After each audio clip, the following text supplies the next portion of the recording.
I never thought I'd be posting here, but I'm at my wit's end and need some advice. I'm John, 38M, and I've been married to Sarah, 36F, for 12 years. We have 2 kids, ages 8 and 6. On the surface, everything seemed perfect. Good jobs, nice house in the suburbs, active social life. But man, was I blind to what was really going on. Looking back, there were signs. Sarah started working late more often about 5 years ago. She'd come home smelling like cologne, claiming it was from hugging a coworker goodbye. Her phone was always locked, and she'd get defensive if I asked to use it. I brushed it all off, thinking I was just being paranoid. Turns out, I should have trusted my gut. The first real red flag came during our anniversary dinner last year. Sarah kept checking her phone under the table, thinking I wouldn't notice. When I asked who she was texting, she snapped at me, saying it was work. But I caught a glimpse of the screen. Definitely not her boss's name. That night, she claimed she had a headache and didn't want to have sex. It wasn't the first time she'd rejected me, but something felt off. I started paying more attention after that, noticing how she'd always step out to take calls, how she'd password-protected files on our shared computer. I felt like I was going crazy, constantly second-guessing myself. Was I just being insecure? Paranoid? I tried talking to her about feeling disconnected, but she'd always turn it around on me, saying I was being clingy or that my job stress was making me imagine things. It all came crashing down 3 weeks ago. Sarah said she was going on a girls' weekend to Vegas. I was home with the kids when her iPad pinged with a message. Normally I wouldn't look, but the preview caught my eye. "Can't wait to see you tonight, babe." My heart racing, I opened it. What I found made me sick to my stomach. Hundreds of messages between Sarah and some guy named Mike. Explicit photos, plans for hookups, some dating back years. I scrolled through, feeling like I was in a nightmare. There were messages about how they'd meet in hotel rooms while she was supposedly at work conferences. How they'd sneak around when I was out of town. How she'd lie to me about where she was going. The worst part? A message from Sarah. "John's such an idiot. He'll never catch on. You're the only one who really understands me." I was a mess when Sarah got home. As soon as she walked in, I blurted out, "Who's Mike?" The look on her face said it all. At first, she tried to deny it. "What are you talking about? Are you drunk?" But when I showed her the messages, she switched tactics. "It's not what it looks like," she said, tears in her eyes. "Mike's just a friend. We got carried away with some flirting, but nothing physical ever happened." I called bullshit, pointing out the hotel meetups, the explicit photos. She broke down, admitting to the affair, but claiming it was only for the past 2 years, as if that made it better. Then came the excuses. I worked too much. I didn't appreciate her. Mike made her feel alive. She never meant to hurt me. It was all so cliche, I almost laughed. When I asked why she didn't just leave if she was so unhappy, her response floored me. I didn't want to lose my comfortable lifestyle. The next few days were a blur. I kicked Sarah out, told her to go stay with her precious Mike. She cried, begged me to reconsider, said we could work it out. But how do you come back from years of lies? I was a wreck, couldn't eat, couldn't sleep, had to take time off work. The hardest part was explaining to the kids why mommy wasn't home. I didn't want to badmouth her to them, but I also refused to lie. We settled on telling them mommy and daddy were having grown-up problems and needed some time apart. Friends and family were shocked. Sarah had always been so good at playing the perfect wife and mother. Some mutual friends even suggested I forgive her, said everyone makes mistakes. I wanted to scream. This wasn't a one-time slip-up. It was years of deception. I found myself obsessing over every detail of our marriage, wondering what else had been a lie. Was anything real? Had she ever truly loved me? The emotional roller coaster was intense. One minute I'd be filled with rage, wanting to destroy everything Sarah and I had built together. The next I'd be sobbing, missing the woman I thought I knew. I felt like such a fool. How could I not have seen it? The signs were all there. I started questioning my own judgment, my own worth. If I wasn't enough for her, what did that say about me? The betrayal cut deep. It wasn't just the sex. It was the lies, the sneaking around, the way she'd look me in the eye and say she loved me, then go to him. I couldn't stop imagining them together, laughing at how stupid I was. Worst of all was the impact on our kids. They were confused, upset. Sarah tried to act like everything was normal when she'd visit them, but they knew something was wrong. I hated her for putting them through this. I started seeing a therapist to help process everything. It was hard to open up at first, but it helped to have someone validate my feelings, tell me this wasn't my fault. As I dug deeper, more lies unraveled. I found credit card statements showing expenses I'd never known about. Fancy dinners, hotel rooms, even jewelry.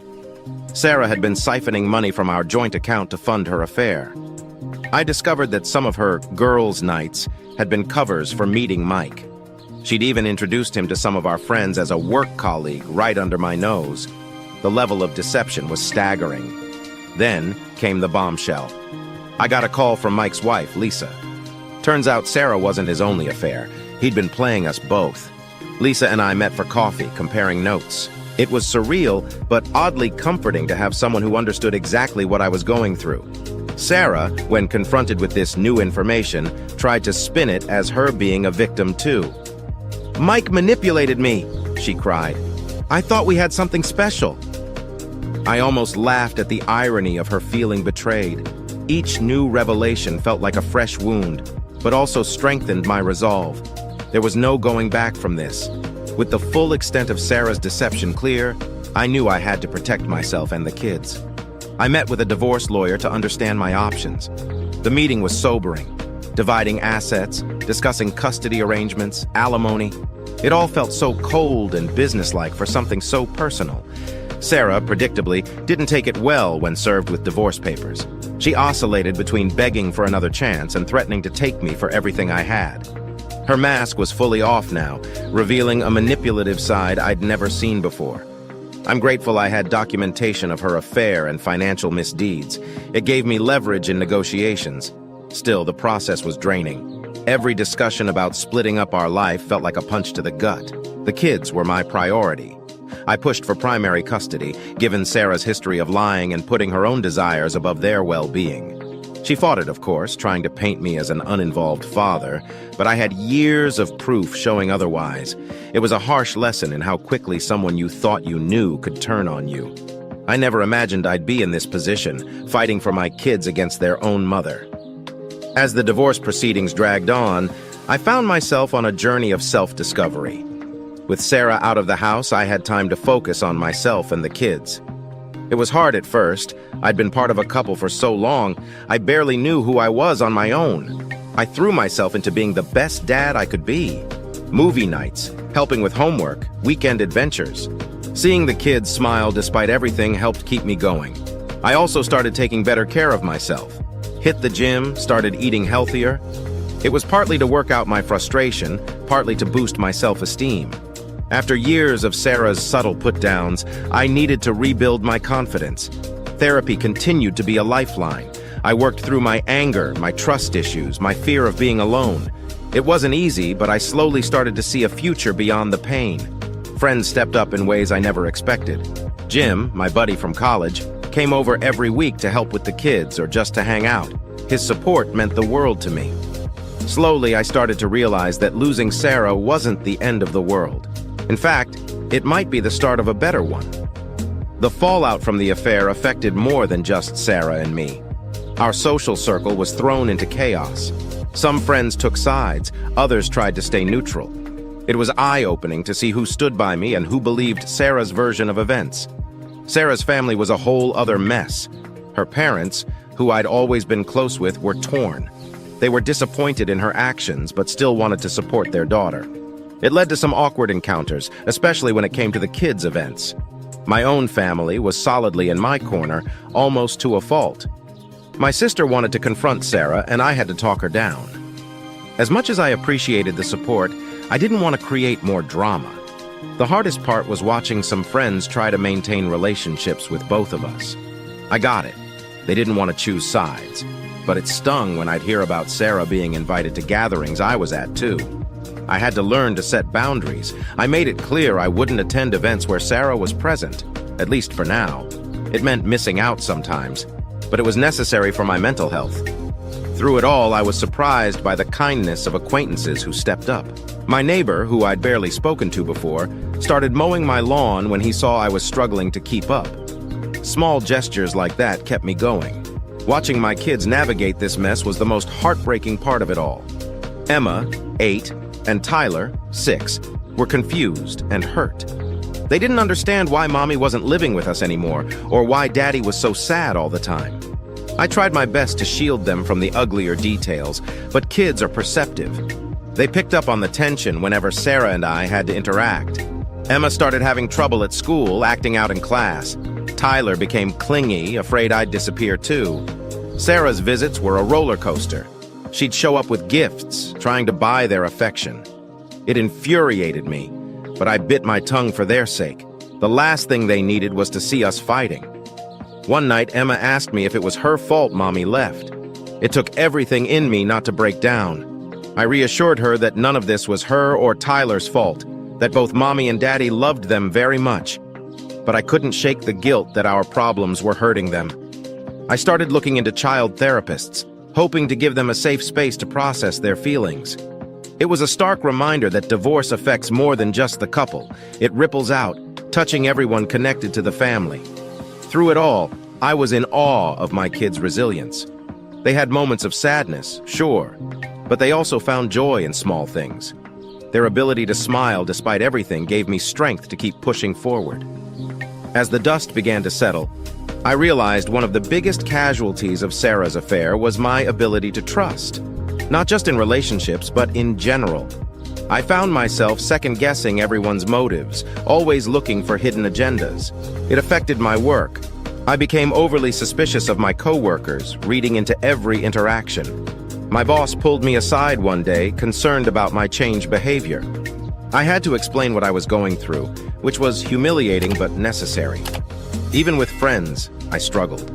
When someone was late to meet up, my mind immediately went to the worst-case scenarios. Were they lying to me too? It was exhausting living with that level of paranoia. I knew I needed to address this if I ever wanted to have a healthy relationship again, romantic or otherwise.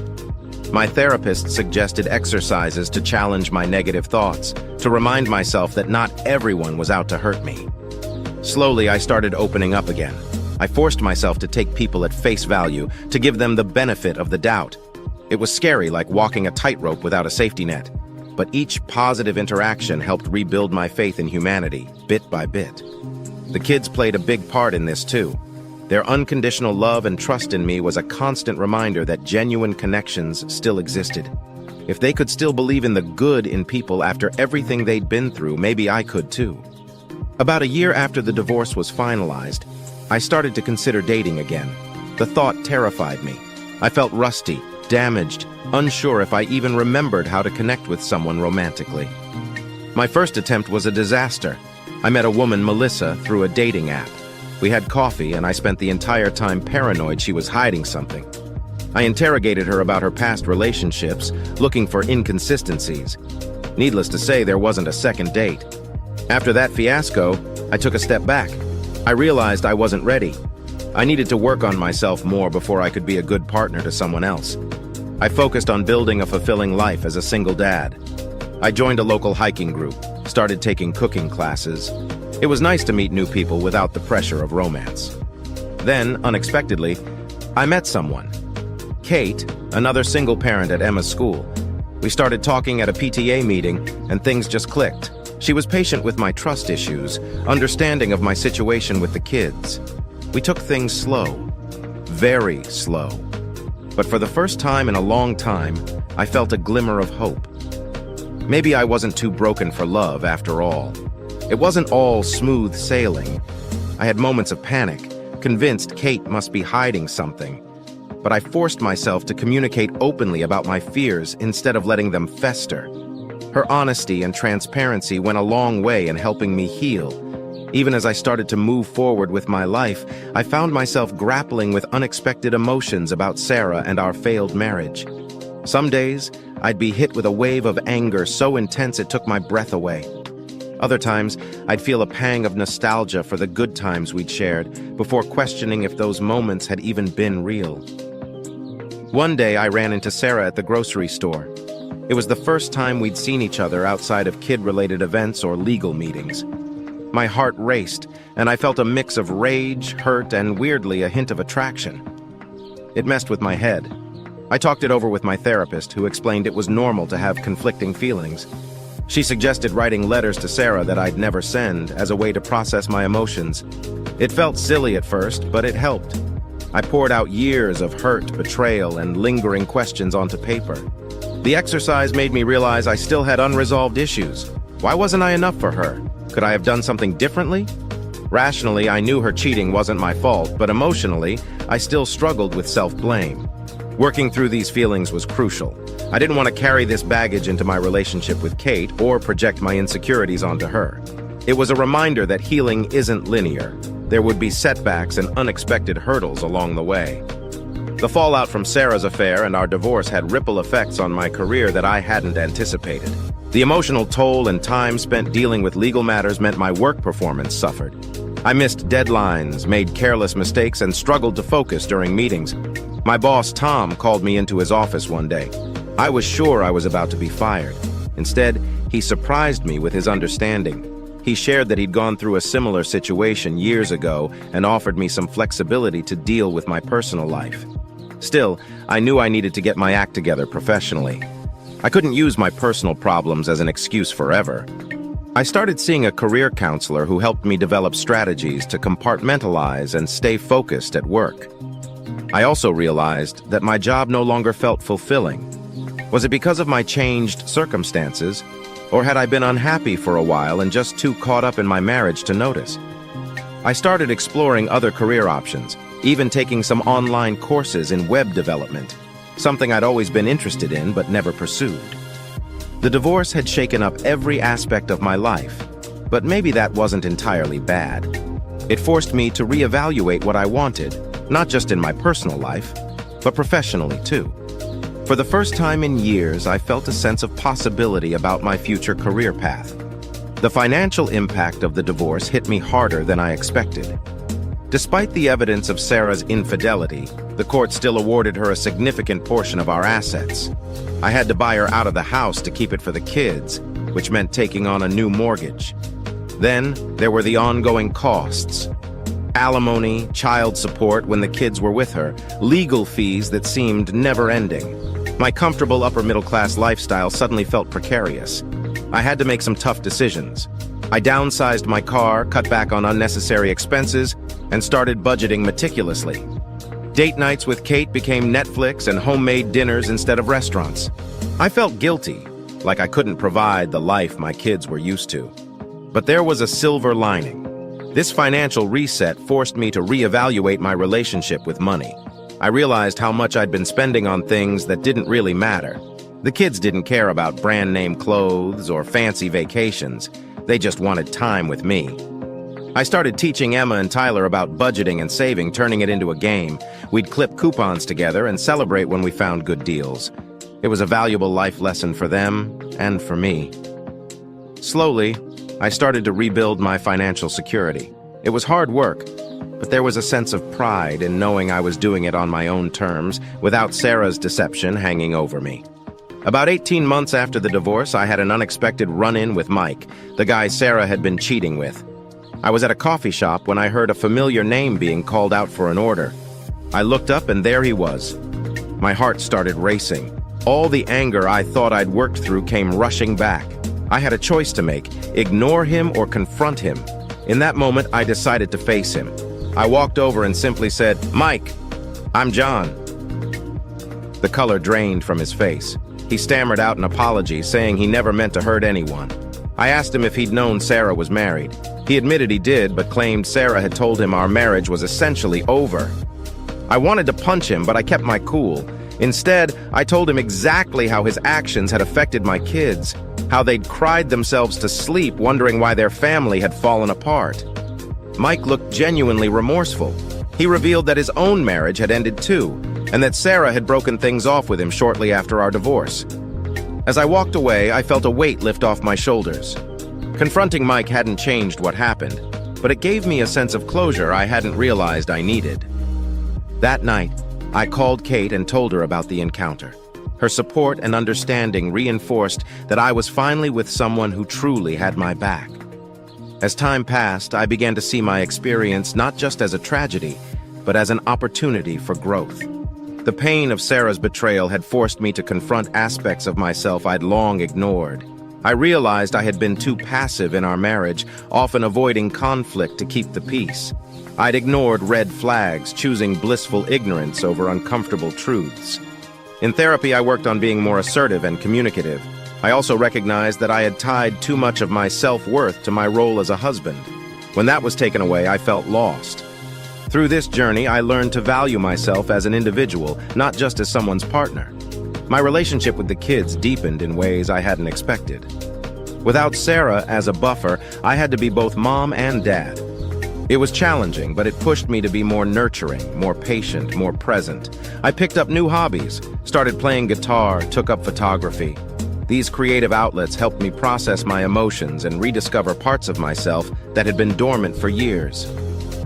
One day, looking in the mirror, I realized I didn't recognize the man staring back at me, in a good way. He looked stronger, more confident, more at peace. For the first time since the divorce, I felt grateful for the journey, as painful as it had been. I wasn't thankful for Sarah's betrayal, but I was thankful for the growth it had sparked in me. I was becoming a version of myself I could be proud of, someone my kids could look up to. As the third anniversary of my discovery of Sarah's affair approached, I found myself in a surprisingly good place. Kate and I had moved in together, blending our families. It wasn't always easy, but we communicated openly and worked through challenges as a team. My relationship with Sarah had evolved into a civil co-parenting arrangement. We weren't friends, but we could interact without hostility for the sake of the kids. She had started seeing someone new, and surprisingly, I felt nothing but indifference. Professionally, I had made a bold move. I left my corporate job to start a small web development business. It was risky, but it allowed me more flexibility with the kids and a sense of control over my life that I'd been missing. Emma and Tyler were thriving. They still had moments of sadness about the divorce, but therapy had helped them process their feelings. Seeing them laugh and play with Kate's kids filled me with joy and hope for the future. Looking back, I never could have imagined I'd end up here when I first discovered Sarah's betrayal. The journey was painful, messy, and at times felt impossible, but I came out the other side stronger, wiser, and ultimately happier. To anyone going through something similar, here's my advice. 1. Allow yourself to feel everything, the anger, the pain, the grief. Don't try to rush the healing process. 2. Seek professional help. Therapy was a lifesaver for me and my kids. 3.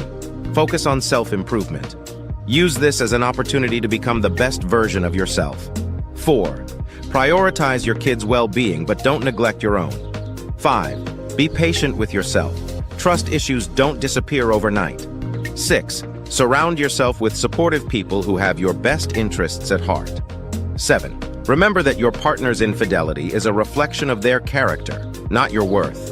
Life after infidelity and divorce isn't easy, but it can be beautiful.